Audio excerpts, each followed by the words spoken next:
जोहार साथियों, आप सभी को हमारे तरफ से। और आज के जो टॉपिक है दोस्तों, भ्रष्टाचार से संबंधित है, जो बहुत बड़ी घोटाला हो रही है और अधिकारी की मिली भगत से ये हो रही है।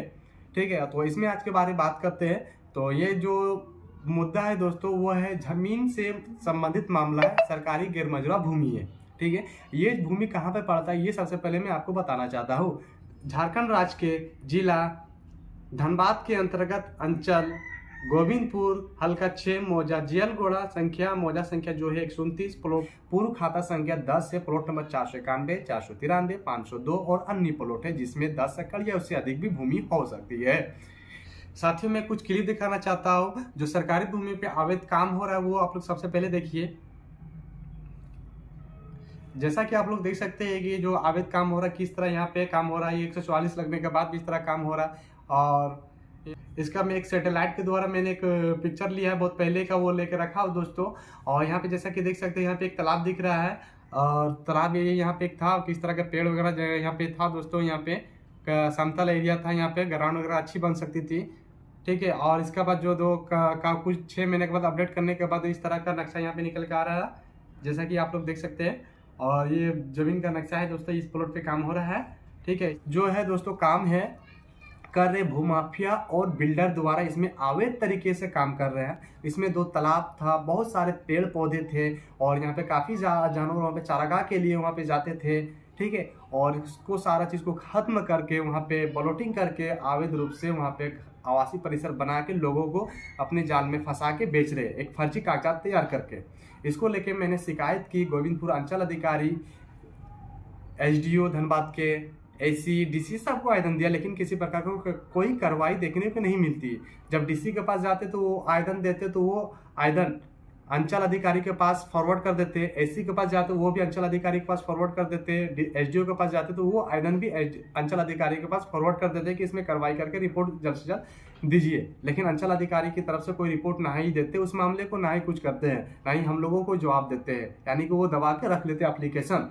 ठीक है, और इसमें दोस्तों काफ़ी ज़्यादा मशक्क़त करने के बाद मैं बताना चाहता हूँ कि इसमें अभी फ़िलहाल के तौर पे 144 लगा है। 144 लगने के बाद भी भूमाफिया बिल्डर के द्वारा वहाँ पे काम किया जा रहा है अनलीगल के तौर पर।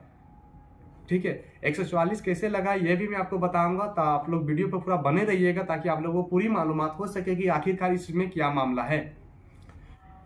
इसमें मैं कहना चाहता हूँ दोस्तों, हम लोगों को यहाँ पे जब विरोध कर रहे थे, हम लोगों को बहुत ज़्यादा परेशानी का सामना करना पड़ रहा है। बहुत से लोग ऐसे जो हम लोगों को धमकी भी दिया है, यहाँ पे धमकी दिया, मारने काटने की धमकी दिया। एक जो बाहुबली नेता है, उनका नाम मैं नहीं लेना चाहूँ, लेकिन वक्त के साथ मैं सब आपको सामने बहुत ऐसे सबूत है जो आप सभी को सामने रखूंगा।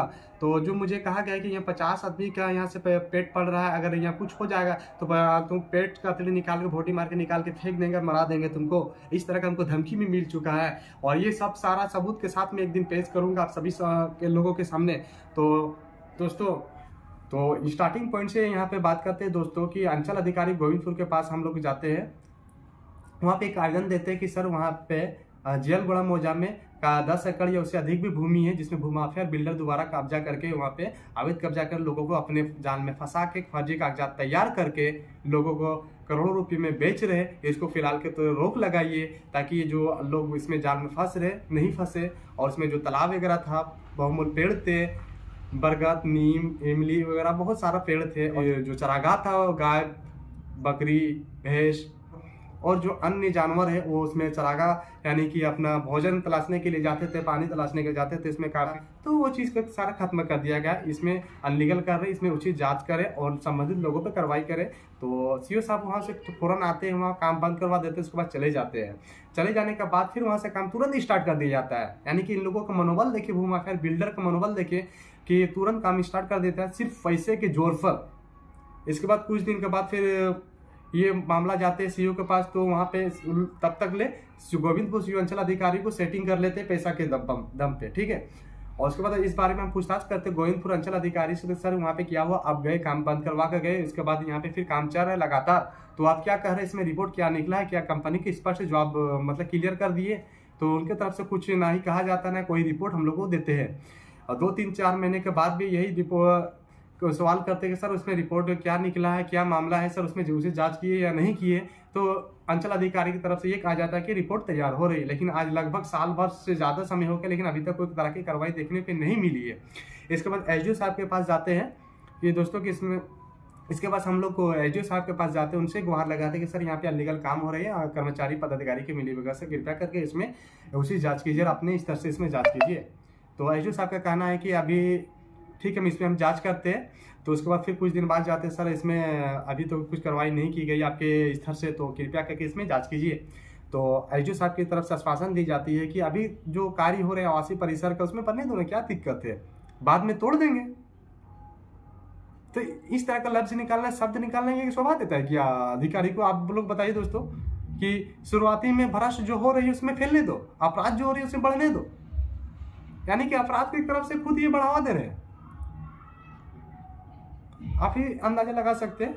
और इसके बाद एसी साहब को भी आवेदन देते हैं और डीसी साहब को भी आवेदन देते हैं कि डीसी साहब को ये आवेदन देते हैं कि सर धनबाद जिला के सभी अधिकारियों को हम आवेदन दिए, किसी ने अभी तक संज्ञान नहीं लिया इस मामले को, जो बहुत गंभीर मामला है और इसमें आप स्वतः संज्ञान लेते हैं वो उचित कार्रवाई करें सभी संबंधित अधिकारियों और संबंधित लोगों पर।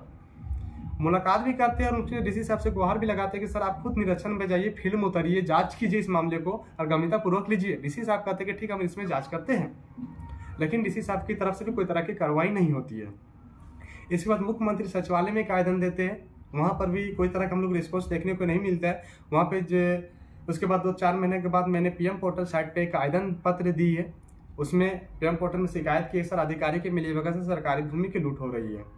उसके बाद मुझसे एक मेल आता है, मेल में कहा जाता है कि झारखंड सरकार से संपर्क करें क्योंकि यह प्रत्येक राज्य में अलग अलग कानून बनाने का अधिकार, इसलिए झारखंड सरकार से संपर्क करने की कृपया करें।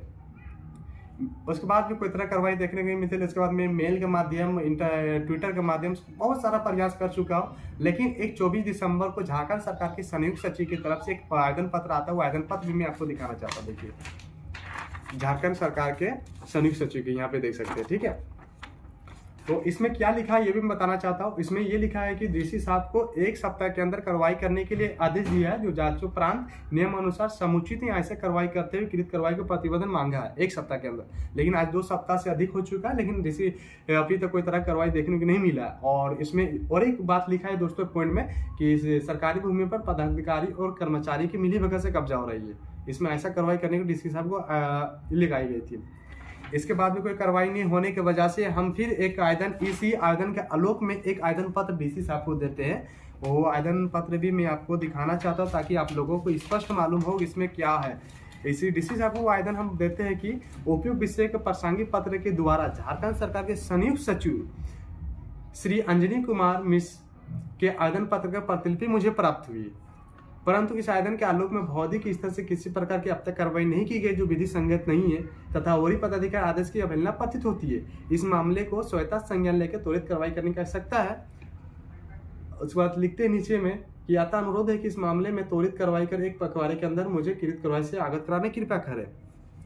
ये आवेदन देने के बाद धनबाद के एसडीओ साहब प्रेम कुमार तिवारी दिनांक 18 जनवरी 2023 को एसडीओ साहब फील्ड में आते हैं, निरीक्षण करते और कार्य को देख के जाते हैं और कार्य जो वहाँ पे हो रहा आवासीय परिसर उसको खुद वहाँ पे रुकवा के जाते हैं। इसके बाद मुझे ये मालूम होती है कि वहाँ पे 144 लगा है। जब मैं गोइंगपुर कर्मचारी के पास में जाता हूँ तो वहाँ से ये जानकारी मिलती है कि उसमें 144 लगा है। सर मैं इस बारे में पूछताछ करता हूँ तो क्या हूँ तो जवाब आता है कि हाँ जी वहाँ पे बहुत पहले भी कंपनी को नोटिस दिया गया था, उसमें कागजात मांगी गई थी कंपनी की तरफ से, लेकिन कागजात जमा नहीं करने की वजह से वहाँ 144 बहुत पहले ही लगा हुआ है। इसके बाद भी वहाँ कार्य हो रहा था और इस वजह से वहाँ पे 144 लगा। लेकिन देखिए 144 पहले ही लगा, लेकिन काम इसके पहले भी हो रहा था और अधिकारी फिर भी इसमें कोई तरह की कार्रवाई नहीं कर रहे थे। तो आप मामला को यहाँ पे किस तरह है पेचीदा ये आप लोग भी देख सकते हैं। दोस्तों मैं बताना चाहता हूँ यहाँ पे बहुत बड़ी घोटाला हो रही है। यहाँ 100 करोड़ की नहीं है, 500 करोड़ की घोटाला हो रही है। आप कैसे 500 करोड़ की घोटाला हो रही है आप सोच सकते हैं। 1.5 डिसमिल जमीन पे फ्लैट यहाँ पे घर बना के 50 लाख 60 लाख में बेची जा रही। कम से कम 200 घर है तो 200 घर में 50 लाख 60 लाख रुपए से एक घर के से लेंगे तो कितना करोड़ की घोटाला हो सकती है आप यहाँ अंदाजा लगा सकते हैं। और ये जो लोग वहाँ पे खरीद रहे हैं, ज़्यादातर लोग ज़मीन के बारे में उतना जानते ही नहीं, ना सर्च करते, सिर्फ कंपनी के नाम पे जाते हैं जो कंपनी है 99 बिल्डर। मैं कहना चाहता हूँ 99 बिल्डर, जी हाँ आप जैसे सुन रहे हैं, 99 बिल्डर वहाँ पे कंपनी काम कर रहे हैं और वहाँ काम करके जो फर्जी ज़मीन का जो कागजात तैयार करवा के ज़मीन को बेचवा रहे, वो किस तरह काम करते हैं ये भी मैं बताना चाहता हूँ। अपने नाम पे एग्रीमेंट ले लेते हैं, ठीक है। पहले तो काम वहाँ पे जो सरकारी ज़मीन है किसी के नाम पे चढ़वा दिए, फर्जी कागजात तैयार करके उसको सेटिंग कर लिए और उसी के नाम से पहले एग्रीमेंट अपना ले लेता है। उसके बाद कोई पार्टी अगर वहाँ पे आता है प्लॉट खरीदने के लिए, घर खरीदने के लिए डुप्लेक्स, तो उसको घर बना के वहाँ पे दे देता है और उसके नाम पे रजिस्ट्री कर देता है। जिसका नाम से चढ़वाया था, कागज फर्जी बनवाया था, उसके नाम से डायरेक्ट रजिस्ट्री करवा देता है घर में। तो इस तरह का फर्जी तरीका हो रहा है, ठीक है। और दोस्तों मैं कहना चाहता हूँ कि इसमें बहुत बड़ी पेचीदा मामला है और इसमें बहुत बड़ी करप्ट हो रही है गोविंदपुर अंचल अधिकारी की तरफ से, और एसडीओ साहब भी यहाँ पे हमको लग रहा है कि मिली भगत है। इस तरह का हमको शक हो रहा है, क्योंकि इतना पत्राचार होने के बाद भी कोई तरह की कार्रवाई नहीं होना इस बात का संकेतिक है कि अधिकारी की मिली भगत से ये काम हो रहा है। मैंने इस बारे में आरटीआई भी लगाई, काफ़ी ज़्यादा आरटीआई लगा चुका हूँ, लेकिन किसी का भी जवाब नहीं आता। प्रथम अपील भी कर दिया हूँ। प्रथम अपील करने के बाद जो अधिकारी होते हैं उनके पास कुछ तो जवाब ही नहीं देते हम लोगों को। इसलिए दोस्तों आप लोगों से मेरी एक रिक्वेस्ट है, इस वीडियो को आप लोग जितने भी लोग देख रहे हैं काफ़ी ज़्यादा शेयर कीजिए। मैं उम्मीद करता हूँ जितना ही ज़्यादा ये वीडियो शेयर होगा उतना ही हमारा ये काम होगा और ये जो ये लोग घोटाला कर रहे हैं घोटाला लोगों को उजागर होगा और अधिकारियों की नज़र में, सरकार की नज़र में ये बात पहुँचेगी, ताकि ये लोग जल्द से जल्द संज्ञान में लेंगे और अधिकारी को भी कार्रवाई करेंगे अधिकारी के ऊपर। अगर आपको ये वीडियो अच्छा लगा हो तो लाइक कीजिए, अगर नहीं लगा हो तो लाइक मत कीजिएगा दोस्तों। ये हमारी रिक्वेस्ट थोड़ी सी बस ये है।